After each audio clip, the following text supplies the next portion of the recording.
Nancy, what do you want from me again? I've done everything you told me to do. What do I do now? Barbara sighed heavily. That's what my punishment is. Well, why were you sent to me specifically? Nancy shrugged.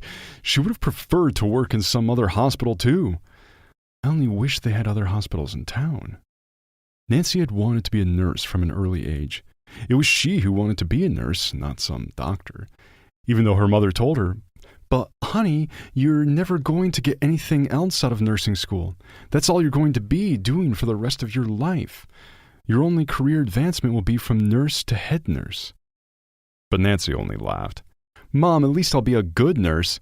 You have to admit it's very unpleasant when nurses can't get a shot into a vein the first time, or can't do a bandage right.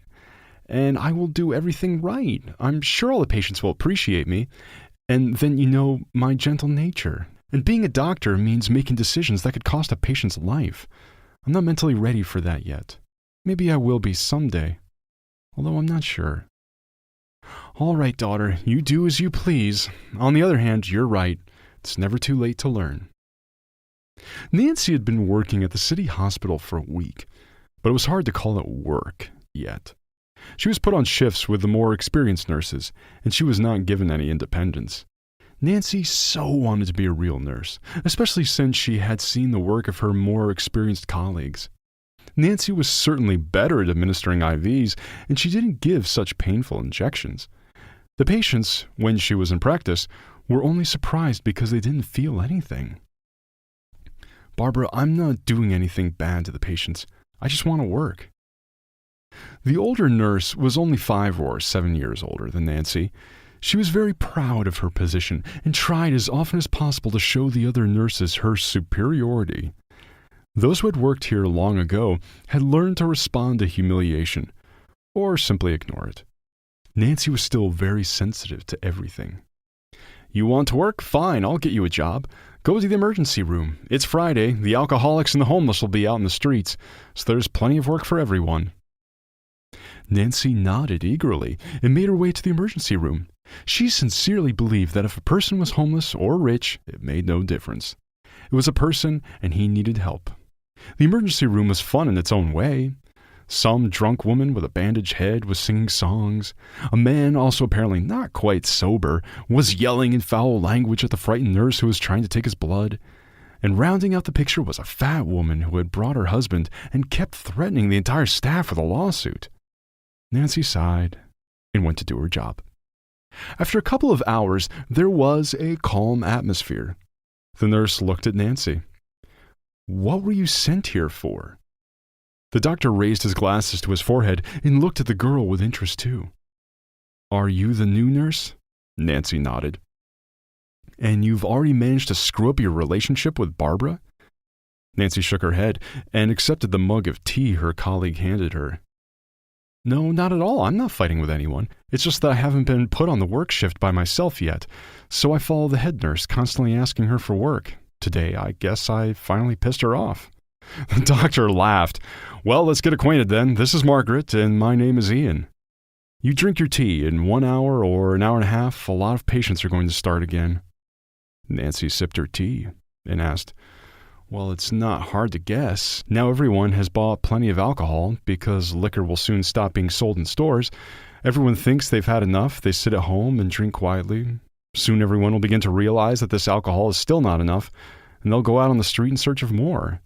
Of course, they'll find it, but they'll also find adventure for themselves because they're not alone in their search."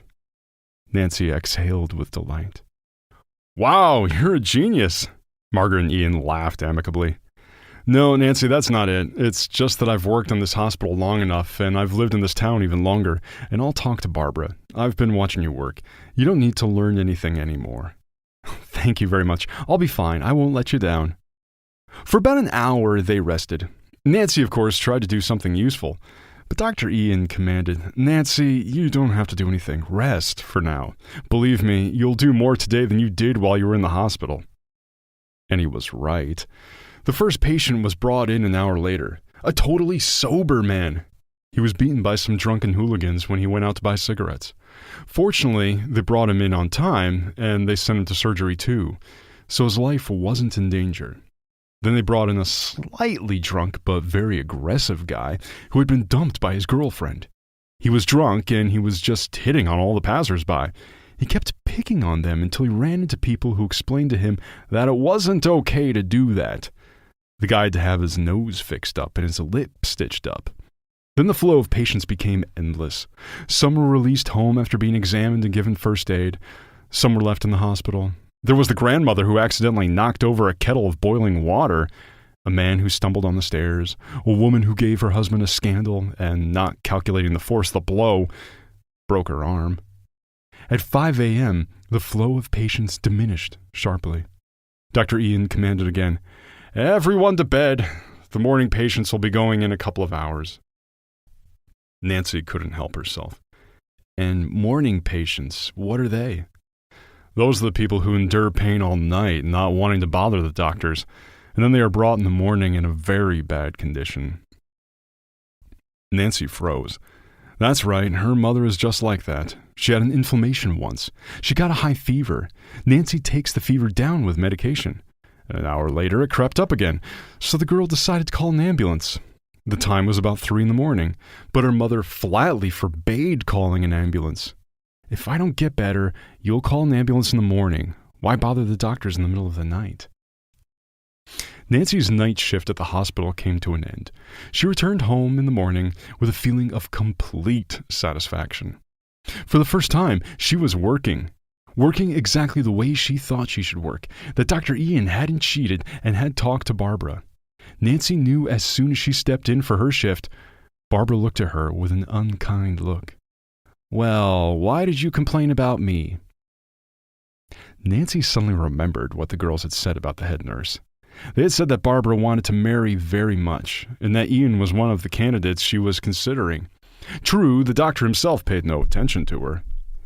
"I didn't complain. Dr. Ian said he would talk to you on his own initiative." Barbara looked at her angrily again, and Nancy suddenly felt uncomfortable, as if she had done something wrong, and the head nurse suddenly smiled. "You mean you want a job? I have a job for you. There's a homeless man lying at the very end of the corridor, all wounded. Nobody wants to take care of him. They say there's no point. Here, go take care of the bum. You'll be his personal nurse." Barbara laughed, and Nancy walked quickly to the end of the hall. There, on the bed pushed out to the corner, was indeed a man, and it was indeed a homeless man. He was moaning in pain. Nancy quickly watched him. She got the feeling that he had fallen off a cliff. "What's up, Nancy?" A voice came from behind her. She turned around. Dr. Ian was standing next to her. He was looking through some papers, apparently tests on his hobo. "Weird. Step back, please. Let me take a look at him." He leaned over the man, listened to him, looked at his pupils. Nancy noticed out of the corner of her eye that Barbara was rushing toward them. Nancy sighed. Now the head nurse was going to start nagging at something again. But Dr. Ian beat her to it. Why hasn't the patient been bandaged? The wound's untreated. Barbara looked at Nancy with a triumphant look. "Ian, that's how I sent Nancy to the sick man. I don't know why she didn't do anything." "You sent Nancy here a minute ago, and the sick man was admitted the night before. Barbara, you can't be so irresponsible with your duties." The head nurse blushed with embarrassment and immediately rushed away. Nancy, with the help of the nurse, removed all the patient's clothes. She expected to see a filthy, gaunt body, but beneath the ugly clothes was a well-worn and young body. His face was swollen, and it was impossible to tell how old the man was. She washed the wounds, treated them. Every hour she injected him with what Dr. Ian prescribed. Toward evening, Barbara came up to her. "You're trying for nothing. Dr. Ian won't pay any attention to you anyway." Nancy asked in surprise, "What makes you think I need it?" Barbara raised her finger meaningfully. "Everybody needs it." Then she left, and Nancy sighed. Well, she wasn't going to prove to her that she wasn't even thinking about marriage right now. She had other plans for her life, right now. The patient woke up in the middle of the night. "Thirsty," he said quietly. Nancy gently lifted his head, helped him take a few sips of water, then put him back down just as gently. The man breathed heavily for a while, then opened his swollen eye. Where am I? You're in the hospital. Don't worry so much. You'll get help here. The man sighed. Why is it so quiet? Because it's bedtime. Everyone's been asleep for a long time. No one can hear us? The man asked. Nancy smiled. No, the doctor is in his office, and of the nurses, I'm the only one here tonight. Young lady, sweetheart, help me. What's your name? Nancy. Nancy, listen to me, please. Just don't tell anyone or anything. Nancy looked at him in surprise, but still she leaned closer to him. Speak, I'm listening. He spoke, rested a few times, and spoke again. Nancy, did you remember everything well? Of course, you don't have to worry. As soon as I can, I'll do as you asked. For now, you just get some rest. Everything will be all right. Nancy saw Dr. Ian walk toward the emergency room. You don't need my help? No, Nancy, you rest. I'll fix the patient's dislocation now. Administer the treatment, that's it. She waited until he was out the door and grabbed the phone receiver at the medical station. Barbara must have just had time to change before she was standing beside it. Well, are you still fiddling with your bum? What about the other patients? The other patients are fine too. I've given out medicine and done bandages. The head nurse looked at her incredulously. Really? Everyone? Of course, everyone. I can't selectively do bandages if everyone needs bandages. What are you doing here? I told you, it won't do any good. Nancy turned to her. What good is it going to do? I don't understand you. What's not to understand? All right, to be there for the patient every minute, if they thank you later. But this is pointless. Nancy didn't say anything back to her. She looked intently along the corridor. Barbara turned around too and just opened her mouth in surprise. Some unfamiliar people in white coats were approaching them. The head doctor, Dr. Ian, and several other doctors. Also walking with them was a man who immediately drew attention to himself. It was an elderly, but not old man, who looked very rich and presentable. Good afternoon. He stopped in front of them, and then he saw the patient Nancy was caring for and rushed over to him. Son, I'm sorry. I never would have thought that anything you told me could be true. As the patient was being carried on a stretcher to the beautiful car that was to take him to another hospital, he caught Nancy's hand. Thank you so much.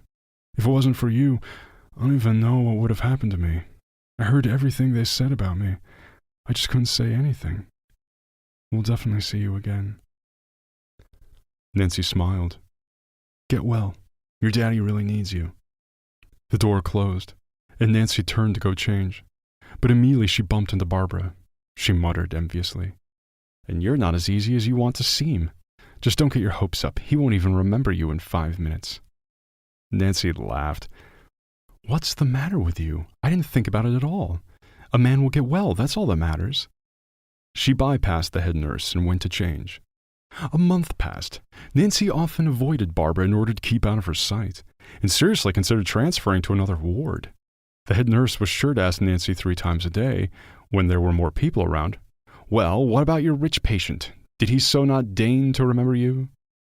At first, Nancy would begin to argue that it wasn't her suitor at all.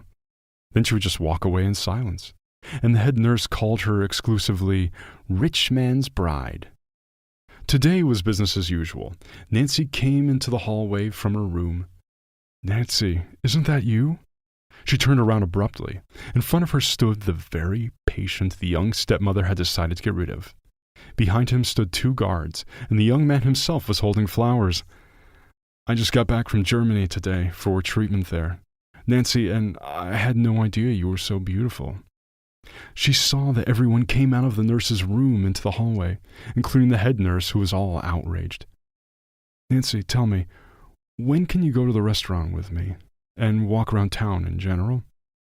Turns out he had such kind and intelligent eyes. She replied modestly and confidently, I can tomorrow, after lunch.